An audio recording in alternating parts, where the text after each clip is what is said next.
दोस्तों, आप सभी का अपने परिवार स्टडी विथ महेश में स्वागत है। आज का हमारा टॉपिक है बंगाल के गवर्नर जनरल और इस टॉपिक में हम वारेन हेस्टिंग के बारे में पढ़ने वाले हैं।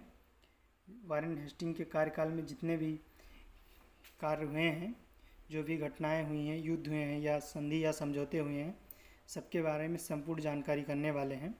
और इसके पहले हम एक वीडियो बना चुके हैं बंगाल के गवर्नर के ऊपर, बंगाल के जितने गवर्नर थे और उनके कार्यकाल में क्या क्या हुआ, वो सारे चीज़ करवा चुके हैं एक वीडियो में। और आप वो वीडियो नहीं देखें तो वो भी वीडियो देखें। अगर आप ये वीडियो देखते हैं तो आपके बहुत सारे क्वेश्चन यहीं से बन जाएंगे। तो आइए देखते हैं। पहला क्वेश्चन है, बंगाल के governor general Warren Hastings. Warren Hastings का कार्यकाल कब से कब तक था? 1774 से 1785 तक वारेन हेस्टिंग का कार्यकाल था। और आइए देखते हैं। रेगुलेटिंग एक्ट 1773 के तहत वारेन हेस्टिंग को बंगाल का प्रथम गवर्नर जनरल बनाया गया। तो याद रखिएगा, बंगाल का प्रथम गवर्नर जनरल 1773 रेगुलेटिंग एक्ट के तहत वारेन हेस्टिंग को बनाया गया था। नेक्स्ट है, कोलकाता में सुप्रीम कोर्ट की स्थापना 1774 में की गई। कोलकाता में जो सुप्रीम कोर्ट की स्थापना हुई थी वो 1774 में हुई थी और वो किसके कार्यकाल में थी? वारेन हेस्टिंग्स के कार्यकाल में हुई थी, याद रखिएगा। अगला है 1781 का अधिनियम। इसके तहत गवर्नर जनरल तथा उसकी काउंसिल एवं कोलकाता उच्चतम न्यायालय के मध्य शक्तियों का कार्य क्षेत्र स्पष्ट रूप से विभाजित कर दिया गया।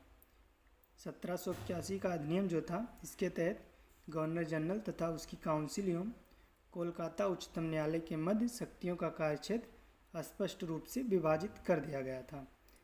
अगला है, नंद कुमार पर अभियोग लगाकर फांसी, इस मुकदमे को न्यायिक हत्या की संज्ञा दी जाती है। नंद कुमार पर अभियोग लगाकर उनको फांसी दी गई थी और इस मुकदमे को न्यायिक हत्या की संज्ञा दी जाती है। अगला है, 1781 में मुस्लिम शिक्षा सुधार के लिए कोलकाता में प्रथम मदरसा स्थापित किया गया। तो जो प्रथम मदरसा की स्थापना हुई थी वो वारेन हेस्टिंग के कार्यकाल में हुई थी और 1781 में मुस्लिम शिक्षा सुधार के लिए की गई थी। नेक्स्ट है, 1775 से 1782 का प्रथम मराठा युद्ध। 1785 से 82 तक चला था प्रथम मराठा युद्ध और 1782 में सालबाई की संधि भी हुई थी।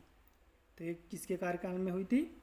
वारेन हेस्टिंग्स के कार्यकाल में प्रथम मराठा युद्ध 1775 से 1782 तक चला था और इसकी 1782 में सालबाई की संधि भी हुई थी। नेक्स्ट है, 1780 से 1784 का द्वितीय आंग्ल मैसूर युद्ध। द्वितीय आंग्ल मैसूर युद्ध 1780 से 1784 तक चला था और मंगलौर की संधि भी हुई थी। तो किसके कार्यकाल में आ जाएगा? ये आ जाएगा वारेन हेस्टिंग्स के कार्यकाल में। 1784 से 1780 तक आंग्ल मैसूर युद्ध चला और मंगलौर की संधि भी हुई थी। नेक्स्ट है, 1784 का पिट्स इंडिया एक्ट, जिसमें परिषद के सदस्यों की संख्या 4 से घटाकर 3 कर दी गई थी।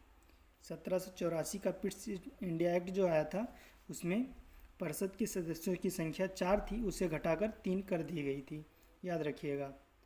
नेक्स्ट है, 1784 में विलियम जोन्स द्वारा एशियाटिक सोसाइटी ऑफ बंगाल की स्थापना की। 1784 में विलियम जोन्स ने ही एशियाटिक सोसाइटी ऑफ बंगाल की स्थापना की थी। अगला है, चार्ल्स बिलिंगसन द्वारा गीता व हितोपदेश का अंग्रेजी में अनुवाद हुआ। चार्ल्स बिलिंगसन ने ही गीता व हितोपदेश का अंग्रेजी में अनुवाद किया था और ये वारेन हेस्टिंग्स के कार्यकाल में हुआ था।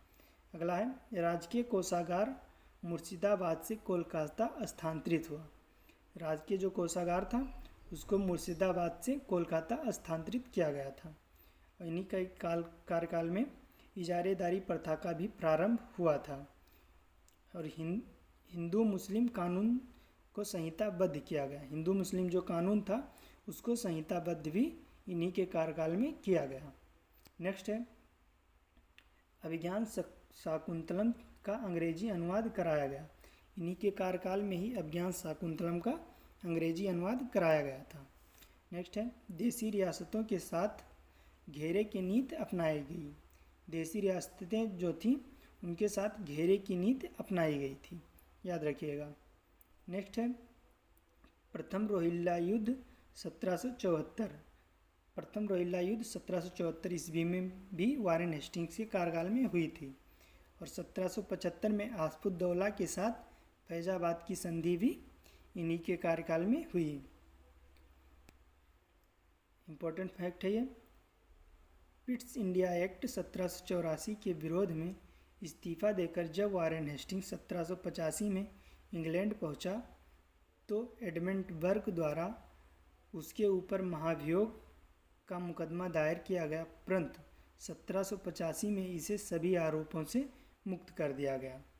पिट्स इंडिया एक्ट के विरोध में ये इस्तीफा देकर जब वह इंग्लैंड पहुंचा तो वहाँ के एडमंड बर्क जो थे इन्होंने इसके ऊपर महाभियोग का मुकदमा दायर कर दिया, परंतु 1795 में ये सभी आरोपों से मुक्त कर दिया गया।